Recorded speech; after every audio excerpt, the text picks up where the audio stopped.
Divide अरे into arrays with maximum difference leet code का question है। सबसे पहले अपन पढ़ते हैं इसकी प्रॉब्लम स्टेटमेंट। तो वी आर गिवन अ अरे nums of size m and a positive integer k। तो ये कुछ चीजें अपन को दे के रखी है। अब अपन को क्या काम करना है, अपन को इस अरे को एक या मोर देन वन में डिवाइड करना है, मोर देन वन पार्ट्स में डिवाइड करना है, और हर एक पार्ट का साइज होना चाहिए 3। तो डिवाइड द अरे इन वन और मोर अरेज ऑफ साइज 3। तो इसको अपन को एक या एक से ज़्यादा पार्ट में डिवाइड करना है और सबका साइज 3 होना चाहिए, एग्जैक्टली 3। और साथ में ये फॉलोइंग कंडीशंस फॉलो करनी चाहिए, जैसे कि हर एलिमेंट जो अपनी नए आंसर का पार्ट होगा वो नम्स के अंदर एग्जैक्टली एक बार आना चाहिए। इसका मतलब समझते हैं अपन। Difference between any two elements in the array is less than और equals to K. Let's say अपन ने 3-3 साइज की अपन को कुछ अरेज बनानी है, जो अपनी मेन अरे थी उससे कुछ सब अरेज बनानी है। तो जो 3-3 साइज की अपन सब अरेज बनाएंगे उसके कोई से भी एलिमेंट का जब अपन सबट्रैक्शन करेंगे एक दूसरे से, तो उसकी absolute value is less than और इक्वल्स टू के आनी चाहिए। इसका ये मतलब है। और आखिरी में अपन को रिटर्न और 2D अरे करनी है। चलो इसको अपन सबसे पहले एक एग्जाम्पल से समझते हैं। तो जैसे ये अपन को एक एग्जाम्पल दे रखा है, तो इसके अंदर बहुत सारे पार्ट्स बनेंगे। तो अपन को कौन से पार्ट पे फोकस करना है, लेट्स से कि लेट मी टेक दिस या तो लेट्स से कि k इक्वल्स टू 2 है। तो अपन एक पार्ट ले सकते हैं 1 1 3। ऑर्डर डजेंट मैटर, इसमें ऑर्डर डजेंट मैटर। तो जो चीज़ वो है मैटर कर रही है कि ये देखो इसका साइज है 3, ये सब अरे, और अगर मैंने ये 1 ले लिया, यहाँ से 1 ले लिया, यहाँ से 3 ले लिया है, तो अब मैं इन तीनों को वापस से कोई और सब अरे बनाने में यूज़ नहीं कर सकता हूँ। ये एक और चीज़। तो लेट्स से अब दूसरी सब अरे बनानी है, तो दूसरी सब अरे में बना सकता हूँ 3 4 एंड 5 से, 3 4 एंड 5 से। ये तो एक कंडीशन हो गई, जो सबसे पहली कंडीशन थी, each element of num should be in exactly one array. तो अभी सारे एलिमेंट तो एग्जैक्टली वन टाइम नहीं आए हैं। लेट्स से अपन ने 3 4 एंड 5 भी ले लिया है। अब ये अपन ने एक और अरे बना दी, जिसके अंदर हमने लिया 8 7 एंड 9। तो 7 8 एंड 9 ले लिया।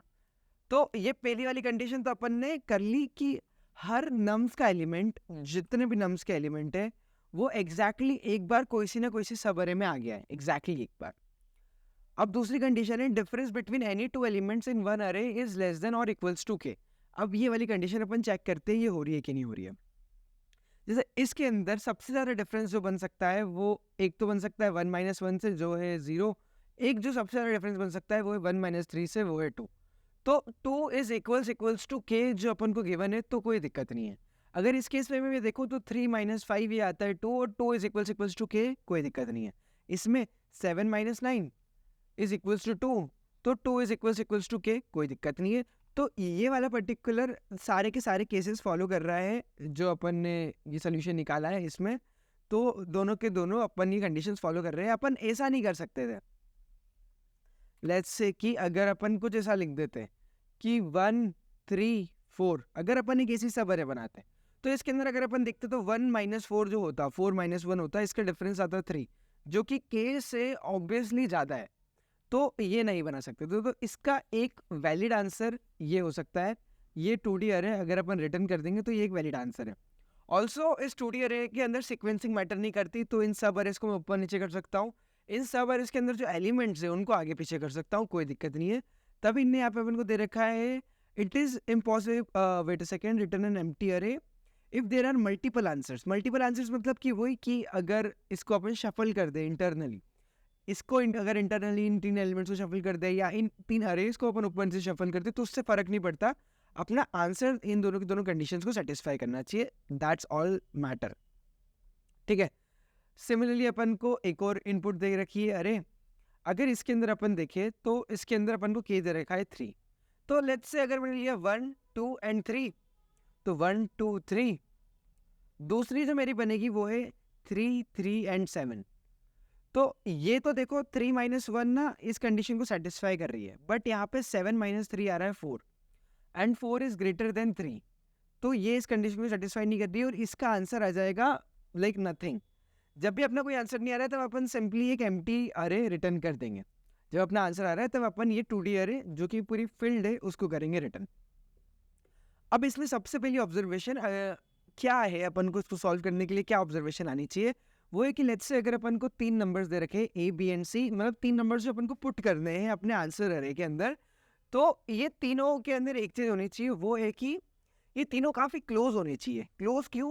क्योंकि देखो अपन क्या चाहते हैं, अपन चाहते हैं कि एट द एंड मान लो अगर इन दोनों में से A, B एंड C अगर ऐसा है, तो अगर इन तीनों में से वेट अ सेकेंड, ओके, तो अगर इन तीनों में से A सबसे छोटा है और C सबसे बड़ा है, लेट्स से A सबसे छोटा है एंड C सबसे बड़ा है, तो अपन को हमेशा एक चीज़ का ख्याल रखना है, वो है कि C minus A should be less than और equals to K, should be less than और इक्वल्स टू K। देखो B का मैटर नहीं करेगा क्योंकि B इन दोनों के बीच में लाई करता है। अपन ने क्या किया, इन तीनों में से सबसे छोटा और सबसे बड़ा नंबर ले लिया और अपन देख रहे हैं कि वो लेस देन या इक्वल्स टू K होना चाहिए। इसका मतलब क्या है, ये कंडीशन तब भी सेटिस्फाई होगी जब A और C बहुत क्लोज है। A और C बहुत क्लोज है, उनके बीच का डिफरेंस बहुत कम है, और डिफरेंस का मतलब कि वो बहुत क्लोज है। और एक अरे के अंदर अपन एलिमेंट्स को क्लोज तभी कर पाएंगे जब वो सॉर्टेड हो। सॉर्टेड फॉर्म में अगर हो, मतलब कि लेट्स से कि अगर यहाँ पे इनने ये दे रखा है, तो अगर मैं इसको सॉर्ट कर दूंगा तो ये हो जाएगा 1 3 1 2 3 3 7। तो आप देखो, अब हर दो एलिमेंट का, दो कॉन्सिक्यूटिव एलिमेंट्स एक दूसरे से बहुत क्लोज है, ये दोनों एक दूसरे से क्लोज है, ये दोनों क्लोज है, ये दोनों क्लोज है, और ये दोनों क्लोज है। 3 और 7 से ज्यादा क्लोज 7 किसी और के साथ हो ही नहीं सकता, मतलब 7 3 के अलावा किसी और के साथ इतना क्लोज हो ही नहीं सकता जितना वो 3 के साथ क्लोज है, ऐसा।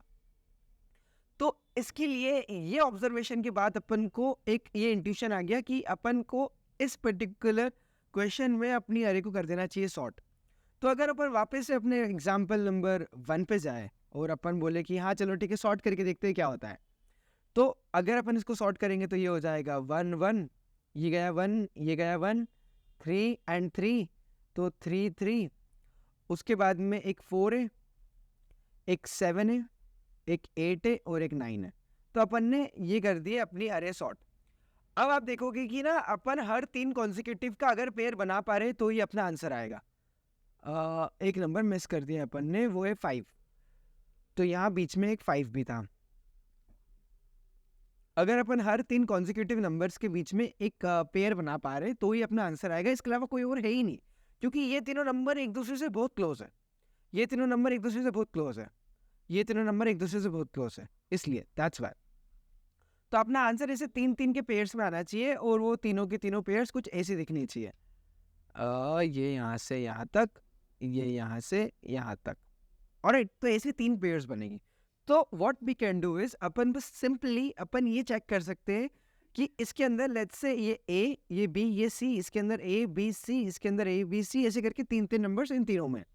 अगर C और A का डिफरेंस जो है वो K से कम है या K की इक्वल्स टू, इसका मतलब कि अपन पेयर बना सकते हैं।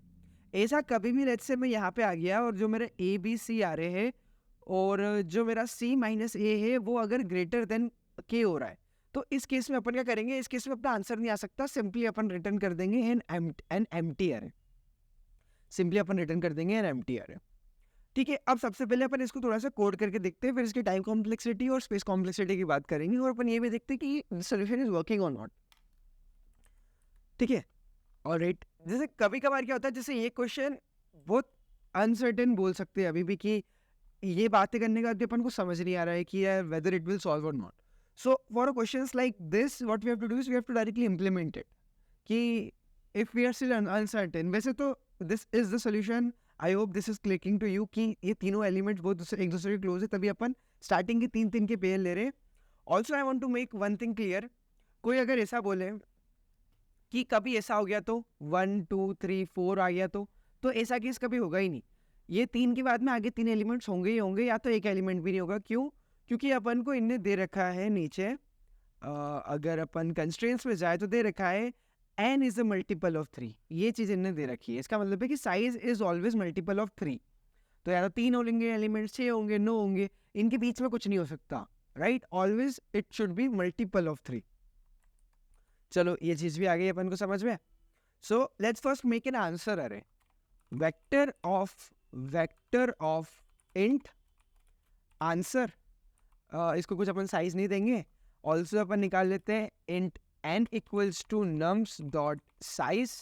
अब अपन ने बोला था अपन सबसे पहला काम करेंगे वो है सॉर्ट। अब सॉर्ट अपन को करना है नम्स डॉट बिगिन से लेकर नम्स डॉट एंड तक अपन ने कर दिया है सॉर्ट। अब अपन चलाते हैं एक loop for int i equals to 0 i should be less than n।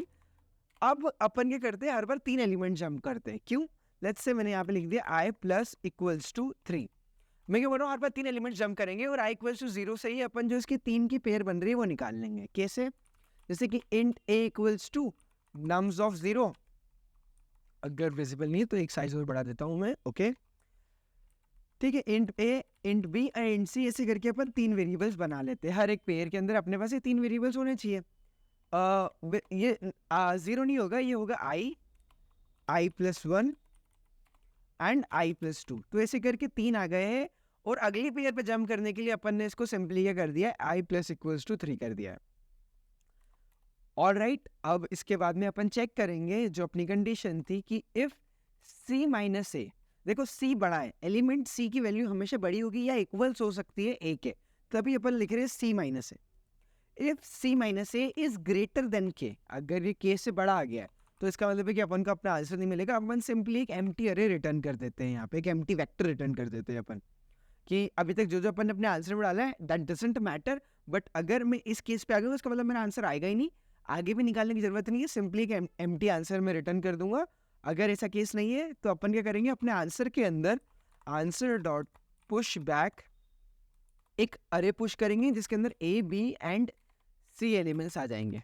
अपन ने पुश कर दिया, आखिरी में simply we are going to return our answer. Let's do it. Like this is getting accepted, अपन इसको सबमिट भी कर देते हैं।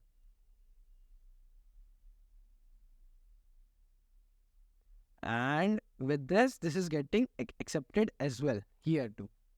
तो अब अगर अपन इसकी टाइम कॉम्प्लेक्सिटी की बात करें तो अपन क्या कर रहे हैं, अपन ने यहाँ पे 2 बड़े काम करे हैं। एक है टू सॉर्ट दिस अरे, तो बेसिकली सॉर्टिंग में टाइम कॉम्प्लेक्सिटी लगती है अपनी n log n, राइट। इसके अंदर अपन ने एक को लूप चलाई है, तो ये लूप n एलिमेंट्स के लिए चल रही है, तो n log n plus n अपन बोल सकते हैं। तो इसकी टाइम कॉम्प्लेक्सिटी अपन लिख सकते हैं n log n plus n, या सिंपलर वर्ड्स में अपन सिर्फ इसको big O of n log n लिख सकते हैं, n log n। तो अगर दोनों एडिशन वाली टर्म्स है तो इन दोनों में से जोन सी बड़ी टर्म होती है अपन उसको ही जनरली टाइम कॉम्प्लेक्सिटी में कंसीडर करते हैं। तो इसकी time complexity we can say that this is big O of n log n। Space complexity की बात करें तो अपन एक्स्ट्रा स्पेस बिल्कुल नहीं लिए, तो this should be big O of 1, space should be big O of 1।